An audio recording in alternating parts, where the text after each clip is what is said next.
നമസ്കാരം, ഞാൻ doctor Krishnan Unni, consultant medical oncologist SK hospital. നമസ്കാരം ഡോക്ടർ.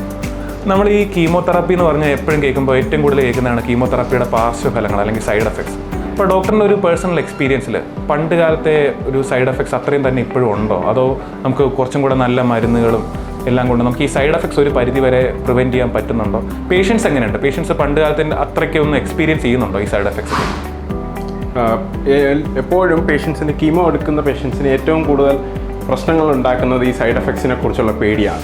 എപ്പോഴും ഛർദിലുണ്ടാകുമോ, മുടി പോകുമോ എന്നുള്ളതാണ് പേഷ്യൻസിന് അസുഖം മാറുന്നതിലും കൂടുതൽ പേഷ്യൻസിന് കൺസേൺ ആയിട്ടുള്ളത്. എന്നാൽ ഇപ്പോൾ പുതിയ കാലഘട്ടത്തിൽ ഉള്ള മരുന്നുകളിൽ കൊടുക്കുന്നത് വഴി നമുക്ക് മാക്സിമം ഈ സൈഡ് എഫക്ട്സ് കുറച്ച് വയ്ക്കുക. അതായത് ഇപ്പോൾ പ്രാക്ടിക്കലി നമുക്ക് പറയുകയാണെങ്കിൽ ഛർദിലെന്നുള്ള ഒരു സൈഡ് എഫക്റ്റ് തന്നെ ഇല്ല എന്ന് തന്നെ നമുക്ക് പറയാം. ഇപ്പോൾ പല ക്യാൻസറിന് നമുക്ക് ടാബ്ലറ്റുകളായി മാറിയിട്ടുണ്ട് മരുന്നുകൾ, കീമോയിൽ നിന്നും മാറി. അങ്ങനെയുള്ള മരുന്നുകൾക്ക് ഛർദിൽ എന്ന് പറയുന്ന ഒരു സൈഡ് എഫക്റ്റേ ഇല്ലാതെ വരുന്നുണ്ട്.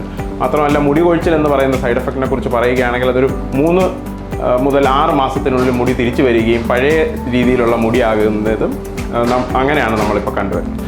അതുകൊണ്ട് പഴയ കീമോതെറാപ്പിയും ഇതിനെ കമ്പയർ ചെയ്ത് വരുമ്പോഴാണെങ്കിൽ പുതിയ കാലഘട്ടത്തിൻ്റെ മെഡിസിൻസിൽ വളരെയധികം സൈഡ് എഫക്ട്സ് കുറവാണ്. ക്യാൻസർ ട്രീറ്റ്മെൻറ്റ് കൂടുതൽ സേഫ് ആയതുമായാണ് കാണപ്പെടുന്നത്. Thank you.